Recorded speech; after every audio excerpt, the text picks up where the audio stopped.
Et dans cette deuxième partie d'émission, on vous propose, comme chaque lundi, de parler philanthropie, mécénat, et avec un zoom aujourd'hui sur le plus grand musée de France, une initiative qui est soutenue par la Fondation Michelin, une preuve de plus, sans doute, que la sauvegarde du patrimoine français passe sans doute aujourd'hui par des financements privés. Pour en parler avec nous, Philippe Legret, bonjour.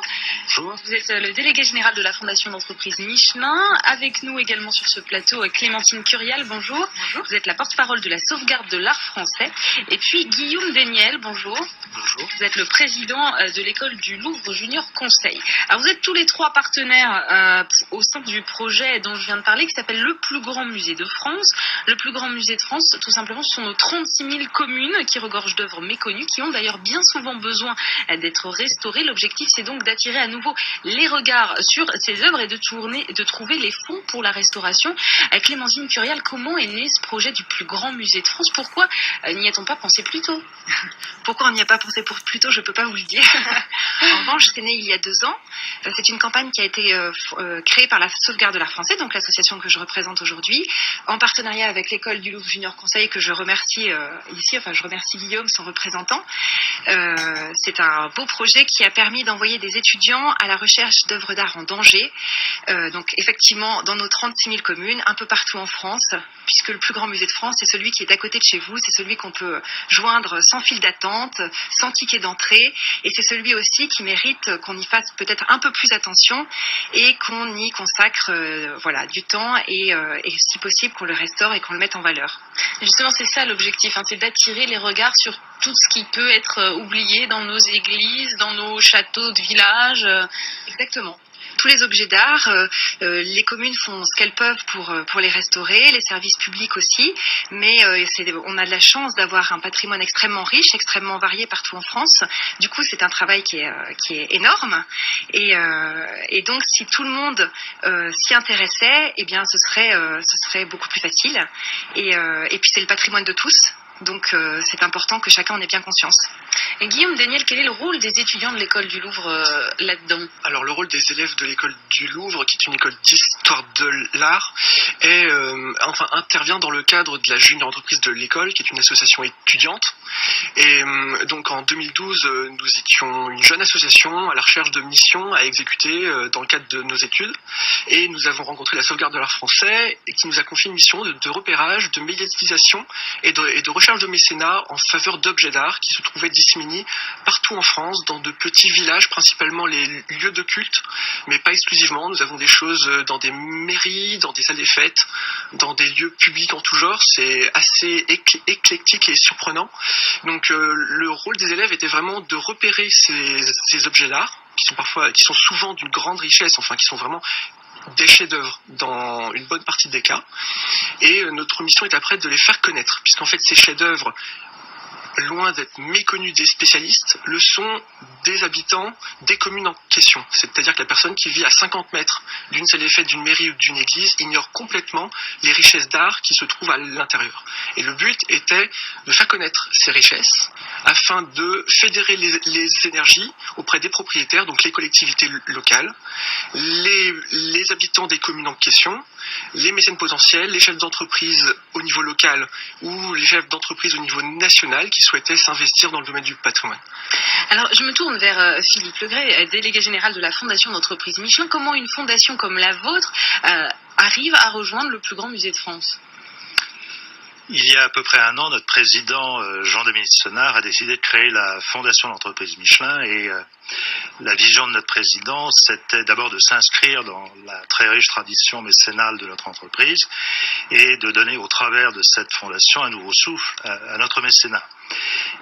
Parce que le mécénat existait avant cette fondation chez Michelin. Effectivement, Michelin, depuis de très nombreuses années, faisait du mécénat, tant en France qu'à l'étranger d'ailleurs. Et l'idée au travers de cette fondation, c'était à la fois d'engager Michelin sur un financement de moyen terme, c'est-à-dire que pendant 5 années, l'entreprise Michelin va financer la fondation Michelin, et puis également de coordonner, de rassembler un certain nombre d'initiatives mécénales du groupe sous l'ombrelle de la fondation d'entreprise Michelin. Dans quel domaine ? Parce que là, on parle d'art, mais il n'y a pas que ça. On aurait pu penser que peut-être vous auriez choisi des choses qui sont plus proches de vos cœurs de métier, comme la mobilité, par exemple. Alors, nous avons voulu d'abord, effectivement, nous donner comme grand thème mécénal la mobilité, puisque c'est le cœur, finalement, de l'activité de l'entreprise Michelin. Et à titre d'exemple, nous mécénons un certain nombre de campagnes en matière de sécurité routière pour minimiser, réduire, et bien évidemment, les accidents de la route.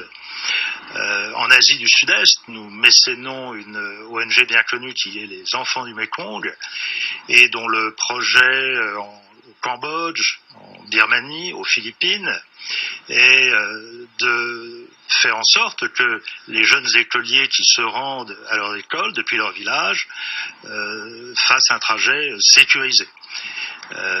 Donc, premier grand thème de mécénat, c'est la mobilité. Deuxième thème, c'est l'environnement. À titre d'exemple, nous avons préservé un bout de la forêt primaire au Brésil. Nous avons actuellement un projet que nous discutons pour préserver la forêt primaire en Asie. Donc il y a pas mal de domaines, mais finalement, comment est-ce que vous arrivez à l'art, au patrimoine français et au plus grand musée de France ? Nous avons, au travers de tous ces domaines de mécénat que nous pratiquons, un fil rouge, un fil conducteur, qui est d'abord l'expression de nos valeurs humanistes. Michelin est une entreprise profondément généreuse, respectueuse des hommes, prête à aider autrui. Deuxièmement, nous voulons absolument exprimer à travers notre fondation l'implication dans la cité, dans la vie de la société, et incontestablement, la culture, l'art, participe de la vie de la société. Et donc, lorsque une association telle que la Sauvegarde de l'art français se présente à nous, avec des projets absolument merveilleux, puisqu'il s'agit finalement, à travers leur action, de préserver le patrimoine monumental, architectural français, d'une extraordinaire richesse, nous sentons bien évidemment que nous devons répondre à cet appel et faire preuve de générosité pour un sujet qui nous paraît tout à fait légitime. Et votre aide, elle est venue dans le cadre du concours du plus grand musée de France. Clémentine Curiel, comment ça s'est passé ce concours ? Alors ce concours a été très simple, c'était donc la première fois qu'il avait lieu, espérons que ce ne soit pas la dernière. Il a consisté à proposer différents projets qui avaient été soutenus par différents élèves donc de la junior entreprise de l'école du Louvre à travers toute la France. Ces élèves pendant 1 ou 2 ans ont fait tout ce qu'ils pouvaient pour faire connaître leur œuvre, ont commencé à trouver du mécénat, ont trouvé des dons. Et puis voilà, il fallait que ces projets puissent aboutir grâce à un don supplémentaire. Il fallait aussi montrer tout ce que l'étudiant avait pu faire pour la sauvegarde de cette œuvre, et puis la qualité de l'œuvre aussi était regardée. Sa qualité picturale, parce que c'était tous des tableaux, il me semble. Guillaume Déniel, justement, est-ce que ça a été facile pour vos étudiants d'aller chercher des mécènes, de récolter des dons en faveur de ces œuvres qui dorment au fin fond de nos villages ? Alors, je dirais, autant il a été facile de trouver des chefs-d'œuvre à l'appel. La France est considérée comme le grenier du monde. Donc vraiment, les richesses artistiques sont pas monnaie courante, mais quasiment. Dans chaque petit village, il y a un chef-d'œuvre. Et le cas du mécénat de la Fondation Michelin le montre bien. Les 2 œuvres qu'ils ont choisi de mécéner sont des œuvres réellement importantes, dont pour l'un, dont le Louvre n'a pas d'équivalent. Donc vraiment, on peut se rendre compte de l'extraordinaire richesse. Quelles sont-elles rapidement ? Une crucifixion de Martin van Heemskerk de 1557. Donc c'est un artiste en gros qui a ramené le maniérisme italien de Michel-Ange dans le nord de l'Europe, qui a subi une grande perte de ses œuvres à cause de la Réforme. Et cette œuvre est arrivée par un étrange hasard dans un petit village de 100 habitants en Normandie. Donc un endroit absolument splendide, une petite chapelle dans les champs entourés de moutons. C'est incroyable de trouver une œuvre d'une telle importance dans un si petit village. Et la deuxième œuvre, c'est une mise au tombeau en Haute-Savoie de Dirk van Baburen, qui est un caravagesque de l'école d'Utrecht qui a suivi l'art du Caravage et l'a ramené dans le nord de l'Europe et qui met en valeur l'incarnation par un jeu d'ombre et de lumière. Donc c'est une œuvre vraiment importante qui fait 2 mètres par 1 mètre de large, donc c'est vraiment une œuvre importante également. Donc le mécénat a été, malgré l'importance des œuvres que nous avons trouvées, pas difficile à trouver. Il y a plusieurs choses, c'est-à-dire que les élèves partaient pour commencer leur mécénat auprès des donateurs locaux. C'est-à-dire qu'ils faisaient prendre conscience aux habitants des communes, aux maires, aux élus locaux de l'importance de ces œuvres. Et je dirais que les dons qui en ont découlé ont constitué l'appoint. Et on pourra dire que 1000 euros... Parce que là, par exemple, pour l'œuvre dont on vient de parler, je crois que la jeune étudiante a récolté 2000 euros quand la Fondation Michelin en verse 10 000. Mais je dirais que vous me direz que c'est pas beaucoup. 2000 sur 10 000. Et dans plein d'autres projets, nous avons lancé des campagnes de crowdfunding sur Internet qui ont ramassé par exemple 10 000 euros 3 000 euros sur un devis de 10 000. C'est pas beaucoup. C'est essentiel.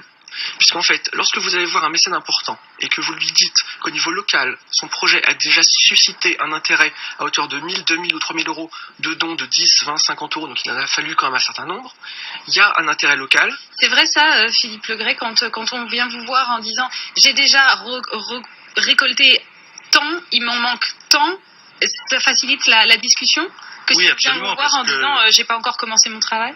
Absolument, parce que nous sommes tout de même à la recherche de projets valables, qui ont une véritable légitimité et un intérêt pour la société. Nous voulons aider. Je vous donne un exemple dans un domaine différent, qui est celui de la santé.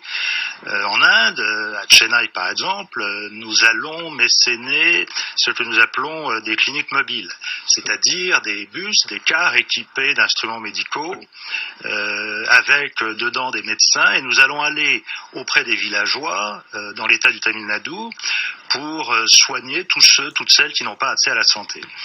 Donc nous sommes toujours à la recherche de projets de qualité, souvent innovants, mais la plupart du temps qui répondent à un besoin impérieux que, pour des raisons diverses, les États, les collectivités locales n'arrivent pas toujours à financer. Justement, avec la crise, avec la réduction des budgets, on va dire, public, est-ce que vous n'êtes pas davantage sollicité? Vous dites on est toujours à la recherche, mais j'imagine que vous devez crouler sous les dossiers.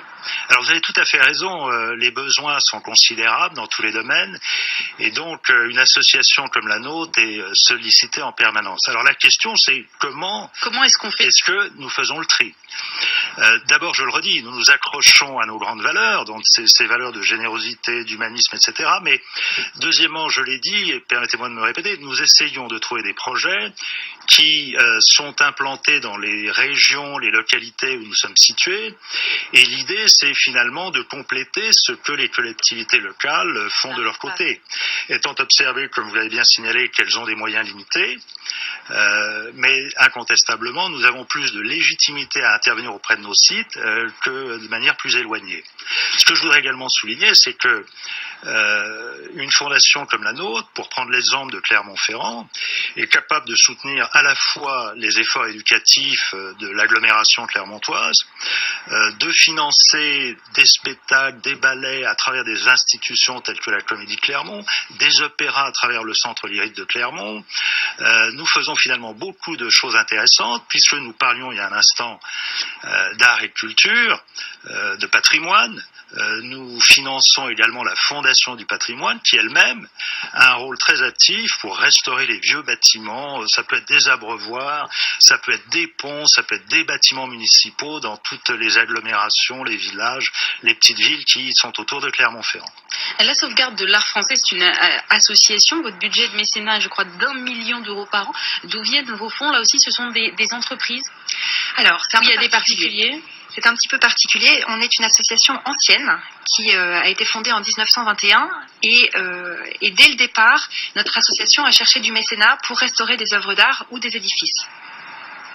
Nous avons bénéficié d'un legs en 1972 qui est venu de la marquise de Maillet, qui était une ancienne présidente de notre association et qui, pendant toutes ces années de présidence, avait pu prendre conscience de la grande misère des églises de France, comme elle se plaisait à le dire. Enfin, elle reprenait la phrase bien connue, et effectivement, elle avait vu que les églises c'était le patrimoine un peu systématique de toutes les communes et qu'ils méritaient d'être restaurés, d'être entretenus et que c'était très lourd.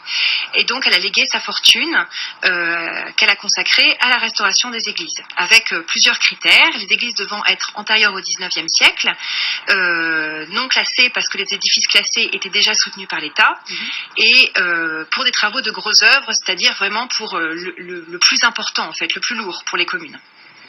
Et du coup, est-ce que vous croyez aujourd'hui que le mécénat privé est une forme de passage obligé pour la préservation du patrimoine, que ce soit par les entreprises d'ailleurs ou par le financement particulier? On évoquait tout à l'heure le financement participatif. Ça me semble indispensable, oui, tout à fait, pour deux raisons. D'abord pour une raison purement financière, mais aussi parce que quand il y a un don, ça veut dire qu'il y a un intérêt, ça veut dire qu'il y a un amour. Et s'il y a un amour du patrimoine, eh ben, non seulement l'argent permet de le restaurer, mais après ça, l'attention que les gens vont lui porter permet de l'entretenir aussi. Guillaume Déniel, là-dessus, vous pensez vous aussi que finalement les entreprises, le particulier également, doivent prendre un petit peu la relève du financement public? L'enjeu principal, je dirais, en cette matière, c'est l'appropriation. Si vous n'avez aucune idée de ce qui se trouve dans un bâtiment, vous n'allez pas vous y intéresser, vous n'allez pas l'aimer et vous n'allez pas débourser un centime. Il faut avoir conscience que si ces objets d'art-là ont été créés dans les périodes du passé, c'est parce que des personnes l'ont voulu. Donc des individus ou alors des groupes d'individus qui ont fait du mécénat. Toutes ces œuvres, pour la plus grande part, sont nées à l'époque au XIIIe siècle, au XIVe siècle. Le mécénat n'est pas un phénomène récent. Le mécénat n'est pas un phénomène récent. C'est, je dirais même, le mode de création le plus courant en ce qui concerne les œuvres d'art qui étaient montrées à la vue du public dans les époques anciennes. Et de nos jours, de la même façon que ces œuvres ont vu le jour par du mécénat, leur conservation passera par le mécénat et, je dirais, la fédération des énergies. L'un n'exclut pas l'autre. C'est pas parce qu'une collectivité locale participe que le mécénat est exclu. C'est pas parce que le mécénat intervient qu'une collectivité locale n'a pas son mot à dire pour intervenir au niveau du mécénat. Philippe Legray, on parlait d'amour, d'intérêt. Justement, sur quelle œuvre, quel prochain financement allez-vous faire? Comment ça va se passer de votre côté, du côté de la Fondation Michelin? Alors je crois que ce qui vient d'être dit est important, c'est-à-dire qu'effectivement il n'y a pas de mécénat qui quelque part n'engage pas l'émotion, l'amour, le grand plaisir à travailler avec des gens qui portent un projet intéressant. Alors puisque vous m'interrogez sur un projet possible à l'avenir, nous sommes actuellement en contact avec un grand artiste chinois qui est un des grands BDistes, dessinateurs de bande dessinée chinois, très apprécié paraît-il du président Xi Jinping, et nous sommes en discussion avec lui pour voir si nous pourrions exposer ces toiles en France. Voilà typiquement un projet qui suscite beaucoup d'intérêt chez nous au sein de la Fondation Michelin. Et vous le disiez, ça ne s'arrête pas qu'à l'art. Il y a aussi d'autres domaines. Vous parliez tout à l'heure de la santé. Quels autres domaines est-ce que vous pensez sponsoriser? Est-ce que vous pourriez d'ailleurs élargir le panel, ou finalement il y a aussi une limitation parce qu'au bout d'un moment les moyens s'épuisent? Alors il y a une double limitation. La première, c'est effectivement les moyens financiers. J'ai dit que Michelin s'est engagé à financer notre fondation dans les 5 années qui viennent, donc c'est déjà quelque chose de considérable. C'est un engagement fort que notre entreprise exprime vis-à-vis du mécénat. Quelle hauteur le budget d'ailleurs? Je ne vous ai pas demandé. C'est plusieurs millions d'euros. Ce qui est important, c'est que avec ce budget, ce budget est tout à fait significatif et suffisant pour nous permettre de mécéner, dont je l'ai dit déjà, dans la mobilité, j'ajouterai la protection de l'environnement. Vous avez compris que nous mécénons un certain nombre de projets dans l'art, la culture, notamment la Fondation du patrimoine en France, qui fait énormément pour rénover toute une série de bâtiments. Nous mécénons dans le domaine du sport, de la santé, nous mécénons dans le domaine de l'aide à l'emploi et de l'éducation. Donc vous voyez, c'est vaste, mais ce n'est pas tout non plus. Et très largement, ces différents domaines de mécénat correspondent à ce qu'historiquement Michelin a fait dans beaucoup de pays depuis très nombreuses années. Merci beaucoup Philippe Legray, délégué général de la Fondation d'entreprise Michelin, Clémentine Curial, porte-parole de la sauvegarde de l'art français, et Guillaume Déniel, président de l'école du Louvre Junior Conseil. Merci beaucoup.